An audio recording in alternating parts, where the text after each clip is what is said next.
siempre crecemos y una forma fundamental de nuestra educación tiene que ver con las historias, con la tradición, con lo que nos llega, ¿no? Con lo que nos van contando. Y algunas cosas terminan siendo contadas incompletas y hay algunas que tienen tantos detalles que nos van pintando de una manera extraordinaria. Algo en común en este momento con alguien que es un pintor de nuestras historias, un pintor de nuestra identidad, pero con tanto respeto que hace que realmente nos veamos reflejados en cada uno de esos momentos. Algo en común recibe hoy a don Luis Landricina. Bienvenido, Luis. Muchas gracias, ¿qué tal? ¿Cómo andamos? Bueno, bien. Cuerpeando algunas cosas que ya cuerpié, hay otras que cuerpear, pero es cuestión del mal de la montaña. ¿Cómo es el mal de la montaña? La montaña de años que tengo. Pero me gustó lo que dijiste antes de empezar, ¿no? Galopeando contra el viento. Galopeador contra el viento, como dijo Atahualpa. Un rasgo que compartís con un amigo que está presente siempre en vos. El doctor Favaloro, en una de las últimas cartas, puso eso. Como dijo Atahualpa, dice: yo soy galopeador contra el viento. Él se peleó, se sopapeaba en el quirófano con la muerte todos los días. Y no le dio el gusto que lo venga a buscar, le salió el encuentro. Creo que esa nobleza que habla de tu amistad con él es la que te pinta a vos también. Y es un poco la que pinta, me parece, tu forma de andar por la vida, ¿no? Una vida que nos lleva a pronunciar tu nombre, Luis Landricina, como Luigi Landricina, ¿no? Así figura. Mi nombre original es Luigi. Que en argentino o en español o castellano, como lo quieras llamar, es Luis. Pero en la libreta figura Luigi. Luigi, sí, mi papá, mi mamá y 2 hermanos vinieron de Italia. Hijo de doña Filomena Curci y don Luigi Landricina. Que llegaron primero a Buenos Aires, ¿no es cierto? Primero a Buenos Aires, acá nació otra hermana. De Italia vinieron Pascual con 2 años y Isabel con 10 meses. ¿Por qué venían de Italia? O sea, ¿esto era posguerra o era un momento de guerra del 14? Guerra del 14. O sea que vinieron allá para el año 19, 20, creo, por ahí. Vino mi padre primero y no podía venir mamá porque estaba embarazada de la nena, de Isabel. Tu papá vino como para abrir el camino. Exactamente. Y entonces mamá vino con el varoncito Pascual de 2 años y la nena de 10 meses. En el fondo de la bodega, y lo sacaban 1 hora por día para que tomen aire y le daban agua potable y bajaban otra vez. Comían lo que ellos traían. 1 mes duró la travesía. ¿Y cómo llegan a Colonia Baranda? Geográficamente Colonia Baranda queda cerca, a kilómetros. Está al oeste de Resistencia. Sí. Cerca de Villa... Suroeste. Sí. No, de Villa Ángela no. No. Está entre Charaday y la ruta 11. Ok. ¿Entendés? Y ahí él arrendó un campo, mi padre. Arrendó nomás. Sí, pero te cuento la odisea. Mi madre acá pare a Rosa, la otra hermana mayor. En Buenos Aires. En Buenos Aires, en Lanús. Sí. Y un buen día agarran un Forá, camión, cargan todo y agarran para el Chaco. ¿Qué les contaron del Chaco? Bueno, eso que era la posibilidad de desmontar o agarrar un abra y tener una chacra y plantar algodón a pulso. O sea, que era con caballos y lo demás era todo a mano. Y yendo para allá, en un desvío kilómetro 187 que hoy se llama Pedro Gómez Sello, entre Vera Pintado y Calchaquí, el ferrocarril Santa Fe, dice, ahí fuimos con mis padres adoptivos, iba a abrir un obraje mi padre adoptivo, mi padrino, que era español. Entonces le dice, él es Landricina, dice el jefe de estación. Me dice, sí. Acá año tal me pidió un tal Landricina que le preste un vagón, porque venía con la familia y la mujer en el vagón parió una nena. Y era mi hermana Clara, que es la que murió ahora el 20 de abril. En el vagón. En el vagón. Y ahí con recién nacida siguieron. Y bueno, trabajaban en un campo que era, evidentemente eran tierras fiscales que después pasaron a tener dueños. Creo que era un tal Feldman el dueño de toda esa zona y le arrendaba a mi padre un pedazo. Filomena dio a luz 8 hijos. 8 hijos. Y vos séptimo. Séptimo, pero con mujeres en el medio. Claro. Si no sería Loizón, sería más interesante porque andaría asustando gente. ¿Te imaginas? Si ya sos interesante contando historias, imagínate si encima de contarlas Lobizón. sos lobizón. Porque además es lo que yo digo. En el programa mío de campo yo proponía, en vez de celebrar esta cosa que no es nuestra, que es el Halloween, le digo, tenemos 12 celebraciones en el año para hacer. Los viernes luna llena con el lobizón, para asustar chico. Pues Para el hacer Halloween dulce. es para asustar chico. Qué bárbaro. Bueno, hagamos algo más criollo, algo nuestro. Vos te fuiste muy chico de Colonia Baranda, ¿no, Luis?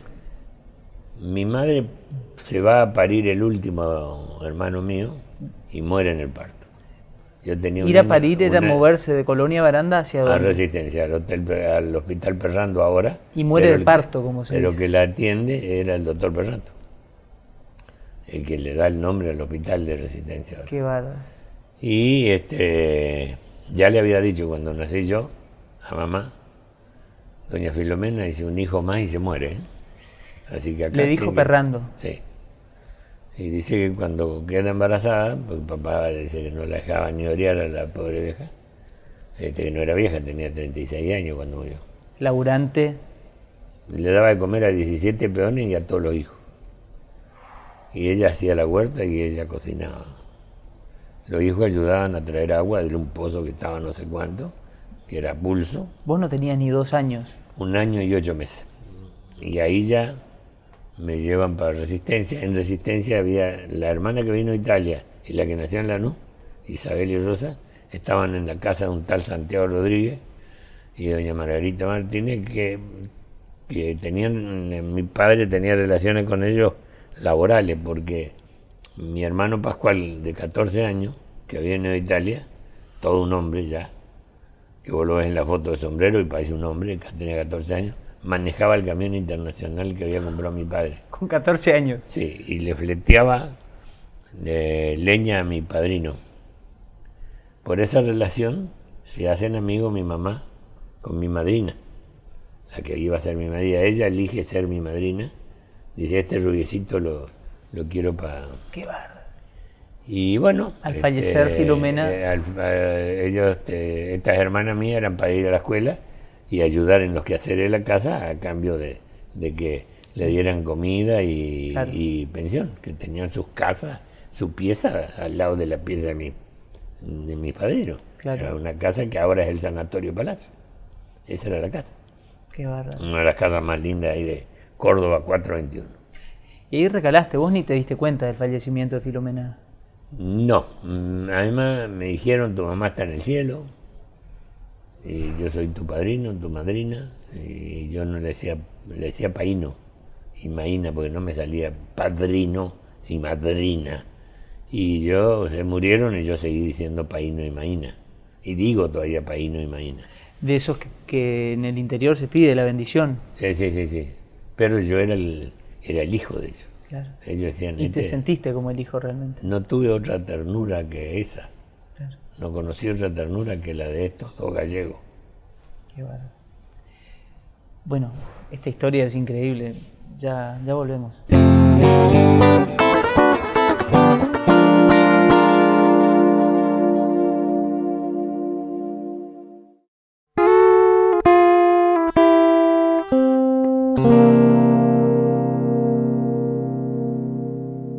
Les traigo una muy buena invitación, recordándoles que Casinos del Litoral, lo máximo en diversión, presenta todos los domingos shows espectaculares en la terraza del casino, con el atardecer sobre el río Paraná de fondo. Y para los amigos que visitan el casino del hipódromo, espectáculos fantásticos los días viernes y sábados. Casinos del Litoral, lo máximo en diversión. Ya los primeros pasos de tu vida fueron de éxodo, Sí, de la colonia a la Resistencia. Resistencia. Antes de mudarte de Resistencia ya a Buenos Aires, porque ahí ya te mudás, No, pero no te olvides pasan que años, pasan como 20 no te años. olvides que mi padrino era obrajero, que es explotación de bosques espontáneos. Quebracho Colorado, Cuantimá, Algarrobo, pero Quebracho Colorado. Para las forestales. Él era socio de Quijano, el que fue vicepresidente de Perón. Claro. Y yo lo conocí a Quijano siendo chiquito, tendría 4 o 5 años, que venía ahí a pedirle plata para las campañas en Corrientes. Qué bárbaro. Muy paisano era, así, muy para hablar, muy criollo para hablar era. Quijano era un tipo pulido porque era abogado, qué sé yo, Pero era... Hortensio Jazmín Quijano. Sí, pero era gaucho. Sí, lenguaje muy tipo Pepe Mujica, ¿viste? Y bueno, después hecho de estar anduvimos por otros obrajes, vinimos ahí a... Estar en el obraje cuando era venimos vivir, al obraje ese sí, de 187, de la estancia San Pedro, ahí cuando le dice el jefe de estación a mi padre adoptivo, en un vagón que estaba estacionado acá, con techo, porque llovía mucho. Por eso le pide el vagón. En ese vagón nació una hermana de él. Luis, Esa coincidencia. es como fue. Entonces como yo volver... me fui criando entre chacras y obraje. Y esa es la pregunta, ¿no? Vos, esta capacidad de contar las historias, ¿es posterior primero Cuando a las aprendo de la paisanada, Claro. cuando se galponeaba porque llovía. ¿Cuántos vos te acordás de esas historias? ¿Te acordás de... Era una infancia ahí de... No, pero eran todas para meter miedo. A propósito te lo hacían también, ¿no? No. Contaban historias los paisanos.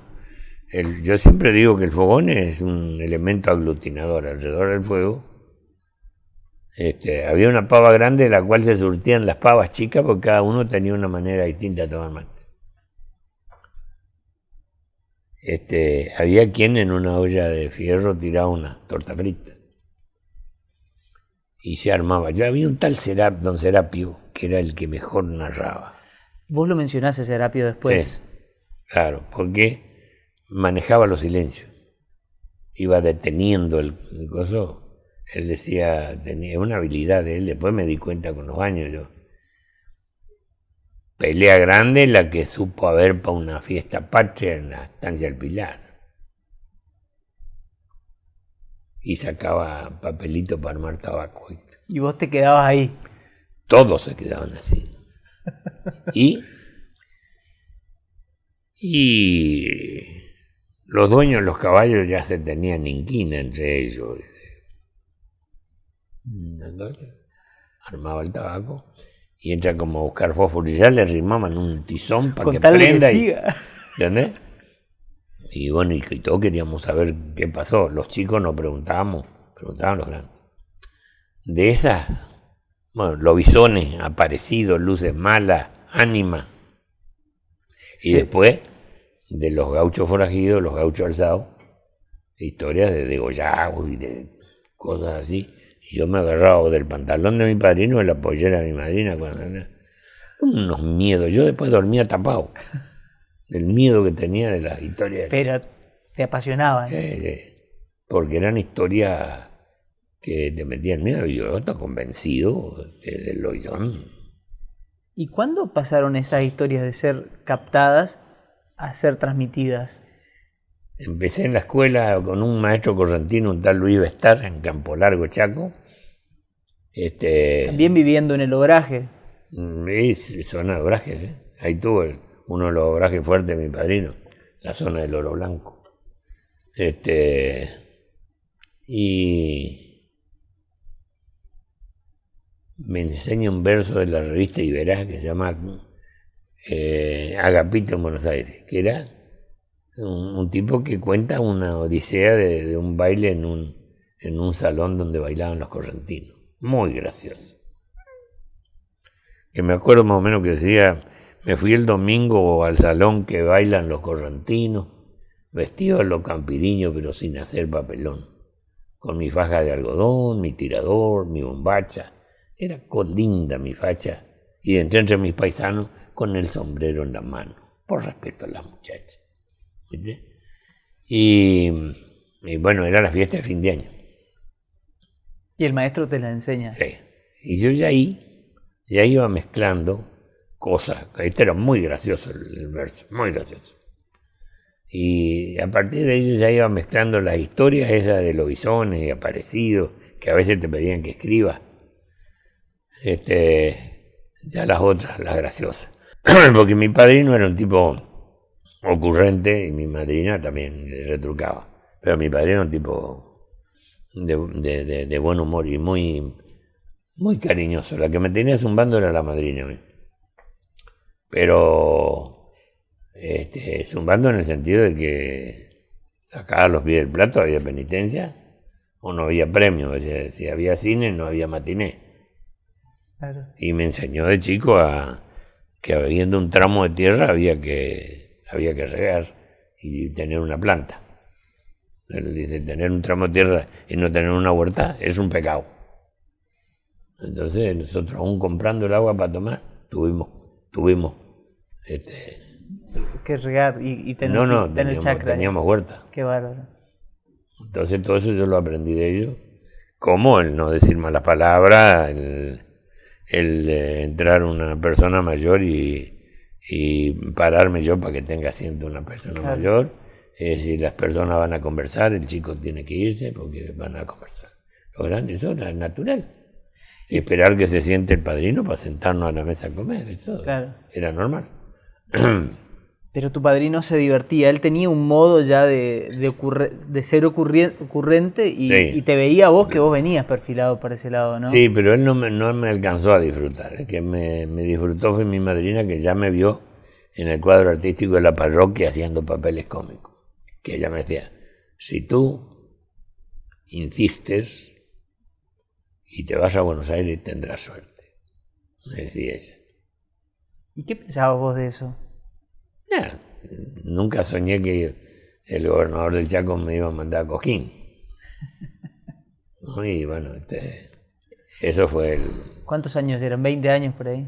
¿Tenías 20 años? No, tenía 28. 28 ya. Estaba casado y tenía un hijo Dino, un año. ¿Y qué andabas haciendo en ese momento?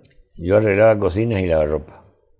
Pero ya tenía una pulpería que se llamaba La Trasnochera, que era un fortín de palo a pique de 25 por 50, un palo al lado del otro, un mangrullo de 12 metros de alto, donde tengo una foto que está subido ahí, Eduardo Falú y Menoldo Díaz, que era un pintor que pintaba caras de los hermanos Huichí o de los con que le llaman ahora, que nosotros decíamos toga. Sí. Y están subidos los dos, tenemos la foto esa que están subidos al mangrullo. O sea que digamos que te la rebuscabas por todos lados. Sí, sí.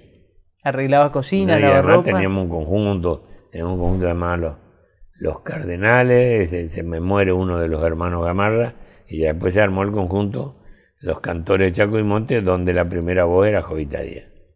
Por eso yo cuando voy a Cosquín, la invito a ir a ella, junto a Marcial Suárez, que era de Barranquera. ¿Y vos en qué condición vas a Cosquín? Integrando la delegación del Chaco que salía de Resistencia y que estaba hecha por la Peña Martín Fierro. Como un recitador. Sí, recitador y cuentista.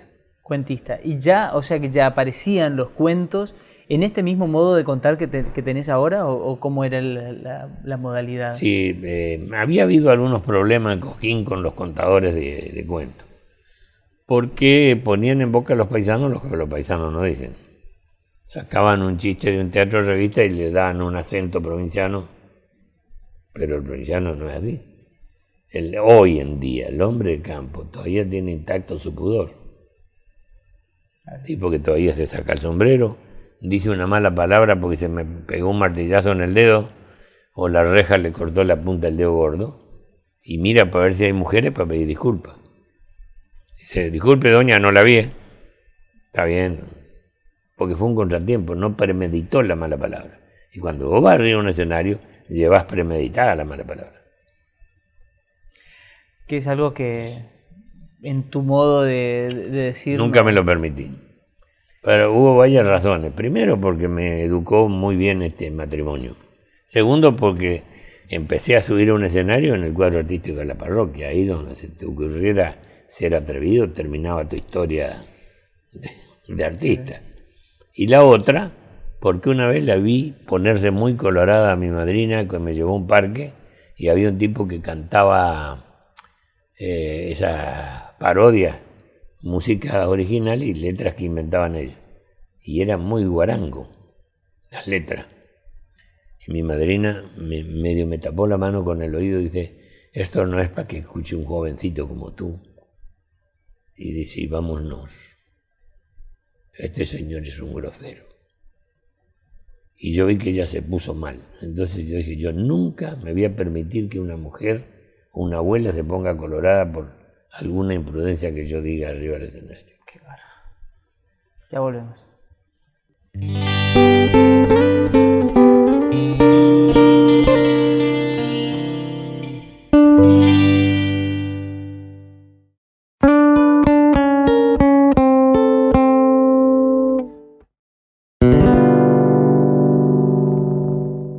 El Hotel Panamericano es un pedacito de nuestra querida Corrientes en el corazón de Buenos Aires. El nivel 23 te brinda una maravillosa vista de la ciudad, declarado Mirador de Buenos Aires por el gobierno de la ciudad, con una piscina climatizada y un gimnasio con tecnología de última generación. El spa ofrece todo tipo de masajes y también una cámara hiperbárica. Cuenta también con un servicio único, un médico esteticista que realiza en el hotel tratamientos no quirúrgicos. Por consultas, comunícate al 011 4338 5322 o visita la página www.hotelespanamericano.com. Es la capacidad de observación.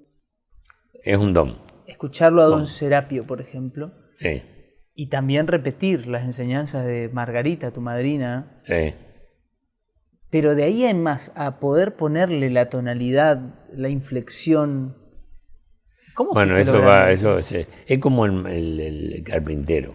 Yo creo que el carpintero, cuando empieza a tratar de ser carpintero, los primeros martillazos son en el dedo, después van al clavo. Yo cometí los mismos errores que muchos humoristas en ese entonces era cuentos de gordo, cuentos de pelado, cuentos de borracho. Y un día dije, ¿cómo borracho? El borracho que tiene problemas con el alcohol no es un borrachito para reírse, es un enfermo. El que es gracioso, el tipo que no está acostumbrado a tomar, pisa un corcho, se mama y hace un desastre. Ese es gracioso, pero el alcohólico no. No, seguro. ¿Entendés? Entonces eso se aprende al andar. Se aprende al andar. ¿Y cuál es la creencia popular? Todos los judíos son amarretes. No. Los judíos son muy cuidadosos en hacer los negocios, pero mis clientes, al que yo les relajo cocina y lavarropa, eran todos judíos. Lo mejor era para la familia. Y aunque ellos no hayan ido a la escuela, los hijos iban a los mejores colegios de las ciudades no tan cercanas, ni Resistencia, Santa Fe, Rosario, Buenos Aires. Y lo que sea, Luis, pero que mi mujer no esté nerviosa porque la cocina no anda, así que lo que sea. Y entonces yo convivía con ellos y yo veía que ellos no son amarretes. Ahora, para hacer un negocio te va a discutir media hora, pero el piemontés es peor que y no tiene la fama que tiene el judío. Por eso dicen que, ¿en qué se parece un piemontés a un judío? Que los dos, con tal de venderte algo, son capaces de vender la madre, pero el piemontés no te la entrega. Luis, lo interesante que tiene el modo de contar es que tiene como un sustento real. Vos no contás cuentos. No. Yo trato... primero, no hablo de lo que no conozco. Hasta el punto que hay un cuento que yo hago muy conocido, muy querido, muy famoso, que hablo de Cuyo, porque las veredas de Cuyo ya habrá visto que se le pasa el lampazo, no se le pasa la escoba. Brillan. y tienen la sequía cuando termina la ahí. vereda. Y tienen el famoso plátano que tira mugre cuando se deshoja porque defolia, y vos eso, impecable. Uno de los orgullos de los cuyanos, la vereda, ¿no?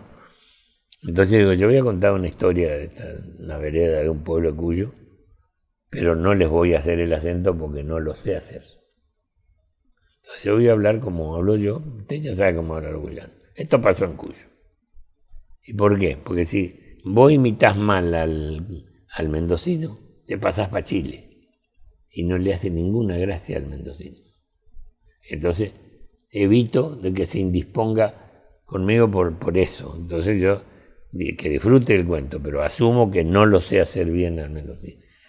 ¿Cuáles son los acentos Los más graciosos y en los que te sentís como pez en el agua? No, bueno, el cordobés, el santiagueño, el correntino, por supuesto el chaqueño de Resistencia es muy parecido al correntino, el paraguayo también, y bueno, pues las colectividades, los italianos, el español, el gallego, todos los que conviví yo allá, checoslovacos, yugoslavos, búlgaros.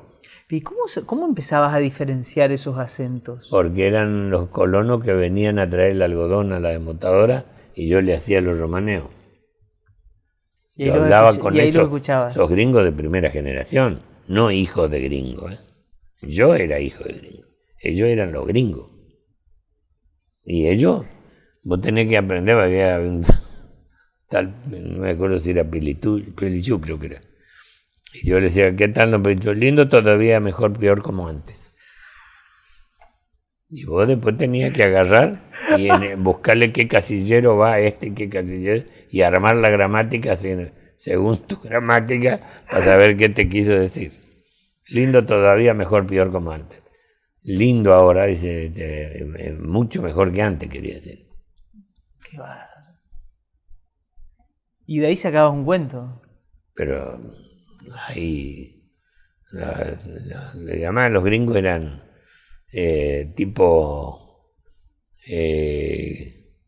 siempre venían con algo. Yo los apreciaba mucho y los aprecié más de grande cuando me di cuenta lo que hacían estos gringos, porque ellos venían con el algodón subidos allá arriba, agregaban una yunta más de caballo a los 3 que traía la volanta y venían allá arriba haciendo equilibrio para traer más algodón en el viaje, porque a veces tenían que hacer 5, 6, 7 leguas. Y cuando no traían algodón, venían a vender lo que producían. Y con lo que vendían, compraban lo que no podían producir. Querosén, harina, hierba, azúcar. Pero en la chacra tenían frutales, tenían vaca para la leche, hacían la manteca, hacían el queso, traían lechones, traían zapallitos, traían pepino, traían sandía, según la época, huevo, crema.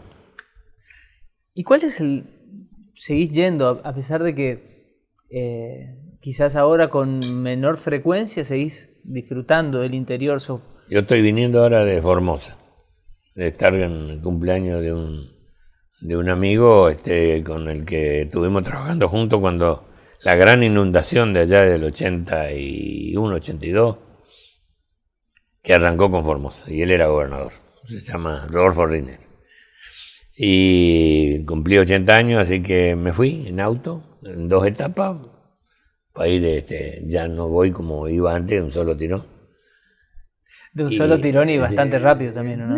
Más o menos, yo pie fierro, me decían, pate fierro.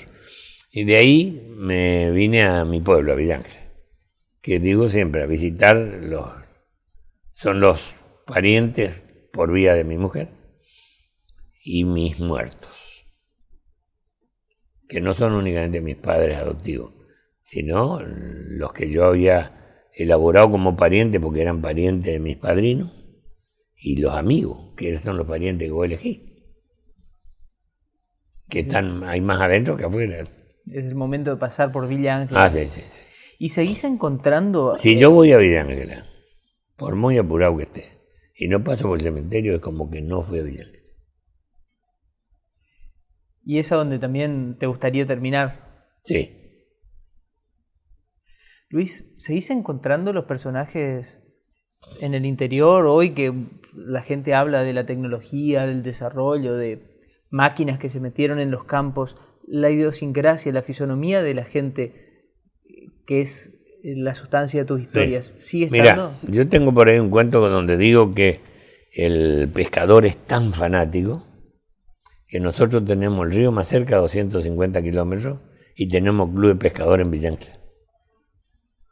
¿Sabes dónde pescamos nosotros? En la represa de las estancias, en los grandes zanjones de aliviada que había. Claro. Ahora me fui yo a uno de esos zanjones a pescar anguila. Bueno, sacamos unos moncholos, unos dientudos. Pero yo, por ejemplo, a mí me encanta la anguila. Y me dieron un dato que dice que si le pones una gotita de queroseno a la carne, la anguila la busca. Sí. Pero habían andado unos pícaros con una red en ese zanjón hacía 2 días. Y habían sacado todo.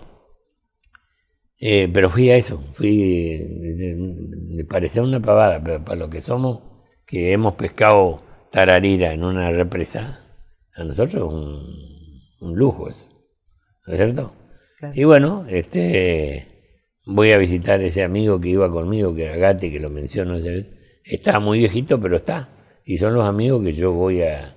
También los sobrevivientes de mi época, ¿viste? Que me conocieron a mí de la cocina, de andar en una bicicleta con un cajoncito de madera. Y siempre tienen algo para contarte. Ahora fui a pescar a ese lugar y había un peoncito de un señor. Y él tiene unos cuantos peones.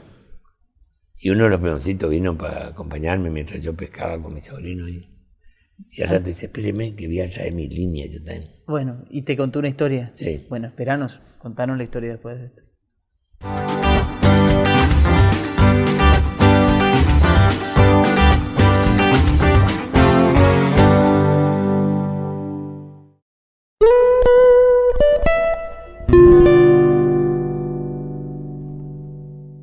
Y uno recomienda siempre lo más confiable, y sinónimo de confianza es la estación de servicio Shell Virgen de Itatí, en la intersección de la Ruta 12 y la Ruta Provincial número 5, pionera en el Nordeste con la nueva imagen de Shell, venta de lubricantes, combustibles y filtros, servicio de lavadero y fosa para cualquier tipo de vehículo, y un Shell Shop completísimo. Te hablé de la confianza, estación de servicio Shell Virgen de Itatí. Yo me quedé esperando el cuento. No, te iba a contar. No es un cuento, es la historia. No, entonces vino para contarte cuando estaba en Formosa, porque siempre me riman a contar algo. Estábamos en Formosa. Y me cuenta un argentino que vive en Formosa, pero que cruza muy seguido a Paraguay. En un descuido atropelló a una mujer allá. Y bueno, tipo muy prudente, bajó a atenderla. Pero le había pegado una atropellada. Yo no sé si iba en moto, en bicicleta, ella. Y estaba, mirá, y él la sienta, ¿viste? Para cosas. Y ella lo mira, le dice, incliname. Y él le inclina así. No, incliname. Y le inclina para el otro lado. Vos sos sordo, ¿eh? Te estoy diciendo que me incliné. Y la estoy inclinando. Que me llevé en la clínica. Sí. Y él dice, y eso es cierto. Me lo contó ahora hace una semana. Claro, para ella inclinar es que te la lleven a la clínica. Que la internen. Es un término. Y si vos no conocés, claro, como vas a Uruguay, y entonces te dicen, tiene la barra de la vaca el auto suyo. Yo le compré un auto a una mujer ahí en Uruguay, uruguayo. ¿Y qué es la barra de la vaca? La barra del portaequipaje, ellos llaman vaca. No le dicen portaequipaje. Vaca. El baúl del auto, valija. La rotonda radial. Y estamos ahí nomás. Y bitumen el asfalto. Y Luis, tenés que aprender esa para no andar, es que estuvimos charlando, no, estuvimos proseando. proseando. Proseando. Mucho más lindo el término Y don Benedicto lo usaba. prosear que Claro, charlar. y es más español, más castizo. Y cuando yo me acostumbré con don Benedicto, así, no, estuvimos proseando, le digo, allá lo digo porque lo entienden, porque lo dicen, lo usan. Prosear es como respetar mucho más lo que se dice, ¿no? Claro, no. ¿Cómo escribe? ¿En verso o en prosa? Y la prosa es una conversación escrita. La charla da como más Sí. más superficial, Charla, ¿no? quiere decir lo mismo, pero cuando vos te dicen te charló nomás, porque ya te pasó al cuarto. Te ¿no? caminó. Te versió. Claro. Para mí que te charló. Luis, vos recorriste varias veces el mundo con las No historias. todo el mundo, pero anduve bastante con lo mío y sin lo mío. O sea, he ido a visitar, fui a los pueblos de mis padres en Italia, a los pueblos de mis padrinos en España, fui a Grecia, fui a Egipto, fui a Israel. Todo para conocer, digamos. Para conocer y con tus Puerto historias. Rico, bueno, Estados Unidos a actuar sí. Va Puerto Rico, permanentemente. Estados Unidos, Canadá, Israel España. actuar también. España también, ¿o no? Israel actuar. Sí, España también, pero También. tuve un entredicho con un señor que le dijo a Eugenio, que era un gran cómico español, amigo mío, dice, quiero que le hagas un reportaje a este tío que es muy bueno. Y yo le debo haber hecho un programa con él allá, dice, en Argentina. Me atendió como si yo fuera conocido y él no era conocido, y yo quiero que lo atiendas bien. Y este es muy bueno. Dice, este es otro de los buenos que viene allá para matarse el hambre. Y yo me enteré. Para desgracia el tipo me enteré antes. Y fui al reportaje, que era como un Neusta de allá, y lo hice bolsa. Y le hice bolsa porque yo para colmo había pedido permiso en la televisión y en la radio, que tenía todos los días radio y una vez por semana televisión en Canal 13. Y el tipo arranca diciendo, bueno, acá tenemos a Luis Landricina, le digo. Landricina, sí. Y dice Eugenio que eres muy bueno como humorista. A ver, cuéntame un chiste. Digo, yo no cuento chistes. Pero no eres humorista, sí. Digo, pero el humor puede ser narrado, puede ser escrito, puede ser dibujado. Y yo narro. Y bueno, un chiste, no, le digo, el chiste es una cosa breve e impersonal. Los míos son cuentos costumbristas que llevan planteo de historia, desarrollo y final, como los literarios. Y uno de esos no son muy largos, le digo, a usted no le conviene porque yo sé que el tiempo de la radio es poca. Dice, bueno, y vienes ahora a hacer una gala. No, le digo, yo no tengo tiempo para gala, acá vengo con permiso del programa mío de televisión y el de radio, porque vengo por una cuestión familiar. Yo soy criado por un matrimonio españoles, que es de agradecido, vengo a buscar tierra de los pueblos de ellos para llevar para la sepultura de ellos, porque soy agradecido, y porque mi mujer es hijo de españoles y vamos a visitar también el pueblo del padre de mi mujer. El tipo estaba cada vez más descolocado. Y entonces me dice, bueno, pero si no venís ahora a hacer una gala, vendráis entonces, aunque sea para los 500 años del descubrimiento de América. Le digo, no, nosotros vamos a recordar el encuentro de dos culturas, porque se descubre lo que está deshabitado, y allá había 3 civilizaciones, una de ellas nomás tiene un calendario que todavía no lo descifraron las computadoras de hoy. Y él mira así, dice, vaya con el cómico no tiene nada de cómico. Le diste un, Sí, no, un guachazo. Bueno, pero ¿y cómo se congenia esto de que no queréis celebrar el descubrimiento de América y venís a buscar tierra de tus padrinos de España para llevar para Argentina? Digo, porque mis padrinos eran inmigrantes, no eran conquistadores. Bueno, dice, con este tío no se puede. A los años,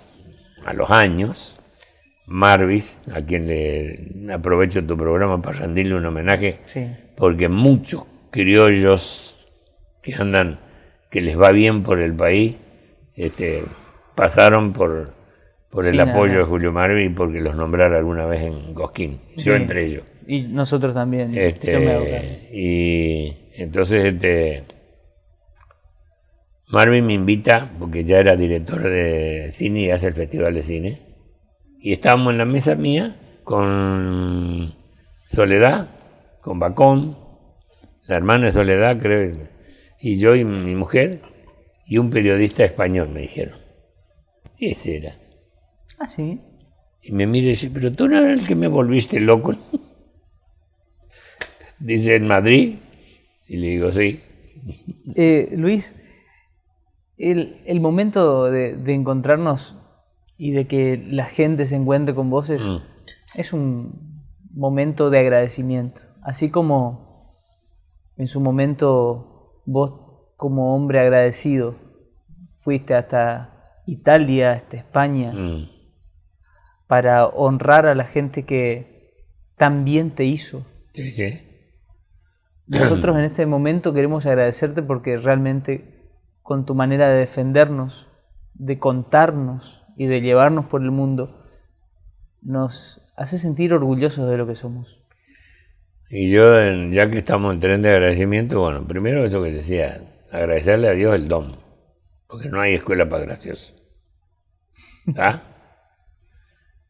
Después, el don del poder de observación y tener capacidad para dibujar en el aire con palabras lo que yo quiero que la gente vea.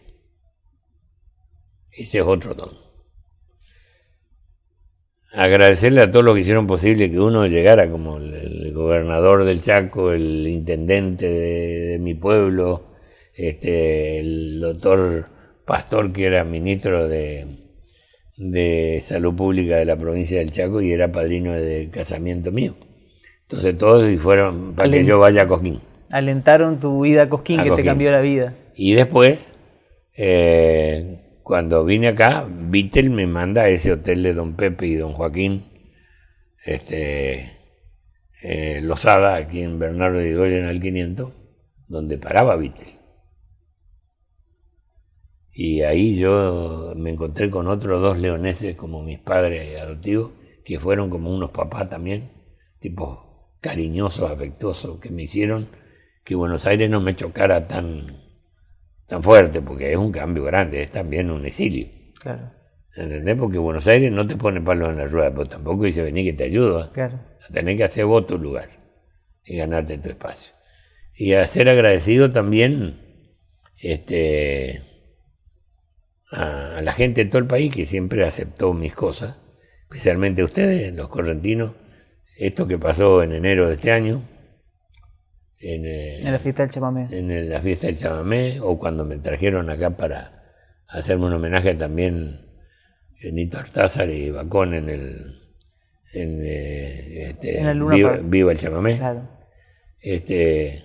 Porque yo me crié escuchando